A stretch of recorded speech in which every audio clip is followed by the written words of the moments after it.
Taylor Swift, a musical prodigy and lyrical maestro, has carved her path to success with unwavering determination and an unparalleled commitment to her craft. From the quaint stages of local talent shows to the global arenas that echo with her anthems, Swift's journey embodies the quintessential American dream. Her narrative unfolds not just through melodies and rhythms, but as a testament to resilience, evolution, and unapologetic authenticity.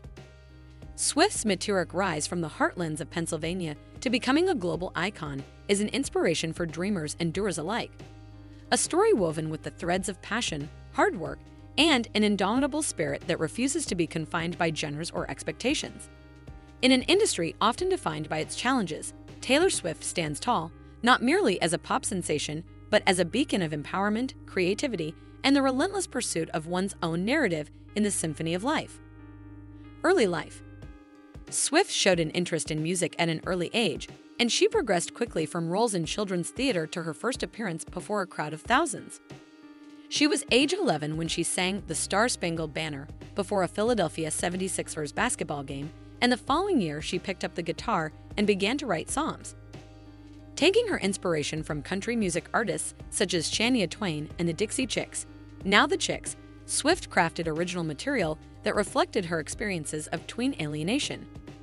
When she was 13, Swift's parents sold their farm in Pennsylvania to move to Hendersonville, Tennessee, so she could devote more of her time to courting country labels in nearby Nashville. A development deal with RCA Records allowed Swift to make the acquaintance of recording industry veterans, and in 2004, at age 14, she signed with Sony/ATV as a songwriter. At venues in the Nashville area, she performed many of the songs she had written, and it was at one such performance that she was noticed by record executive Scott Borchetta.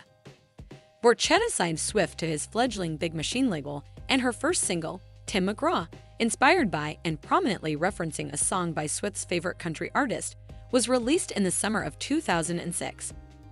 Debut album and Fearless. Taylor Swift. 2009, posing for promotional content.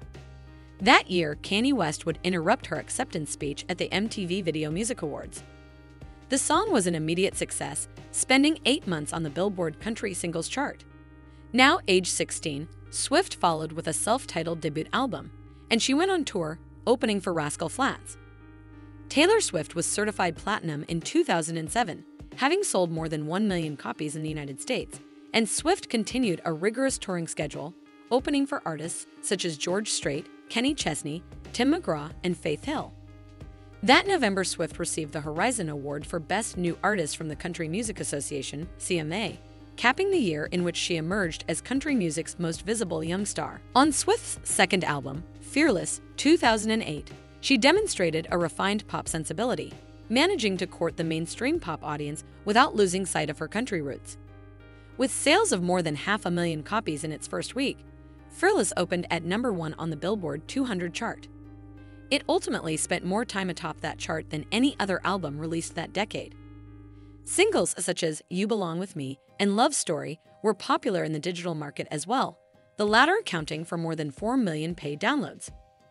Kanye West incident at the VMAs, Red in 1989. In 2009, Swift embarked on her first tour as a headliner, playing to sold-out venues across North America. That year also saw Swift dominate the industry award circuit. Fearless was recognized as Album of the Year by the Academy of Country Music in April, and she topped the Best Female Video category for You Belong With Me at the MTV Video Music Awards, VMAs, in September.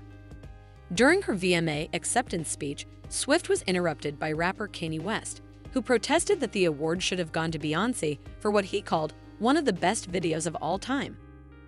Later in the program, when Beyoncé was accepting the award for Video of the Year, she invited Swift on stage to conclude her speech, a move that drew a standing ovation for both performers. At the CMA Awards that November, Swift won all 4 categories in which she was nominated. Her recognition as CMA Entertainer of the Year made her the youngest ever winner of that award, as well as the first female solo artist to win since 1999. She began 2010 with an impressive showing at the Grammy Awards, where she collected 4 honors, including Best Country Song, Best Country Album, and the top prize of Album of the Year. Later that year, Swift made her feature film debut in the romantic comedy Valentine's Day and was named the new spokesperson for CoverGirl Cosmetics. Although Swift avoided discussing her personal life in interviews, she was surprisingly frank in her music. Her third album, Speak Now, 2010, was littered with allusions to romantic relationships with John Mayer, Joe Jonas of the Jonas Brothers, and Twilight series actor Taylor Lautner. Swift reclaimed the CMA Entertainer of the Year award in 2011, and the following year she won Grammys for Best Country Solo Performance and Best Country Song for Mean, a single from Speak Now. Swift continued her acting career with a voice role in the animated Dr. Seuss, The Lorax, 2012, before releasing her next collection of songs, Red, 2012. While she remained focused on the vagaries of young love, her songwriting reflected a deepened perspective on the subject, and much of the album embraced a bold pop-rock sound. In its first week on sale in the United States, Red sold 1.2 million copies, the highest one-week total in 10 years. In addition, its lead single, the gleeful We Are Never Ever Getting Back Together, gave Swift her first #1 hit on the Billboard Pop Singles chart. In 2014, Swift released 1989, an album titled after the year of her birth and reportedly inspired by the music of that era. Although Swift had already been steadily moving away from the traditional country signifiers that marked her early work. I Knew You Were Trouble, the second single from Red, even flirted with electronic dance music. She called 1989 her first official pop album. On the strength of the upbeat Shake It Off, the album proved to be another blockbuster for Swift, its first week sales surpassing those of Red. It went on to sell more than 5 million copies in the United States and earned Swift her second Grammy for Album of the Year. In 2014, Swift also appeared in a supporting role. Taylor Swift is a superstar in her own right, having released 10 studio albums and re-recording her previous albums as Taylor's version. The star is currently completing her sold-out, billion-dollar Eras tour across the world, but fans still have their eyes firmly placed on who the 33-year-old starlet is dating in the meantime.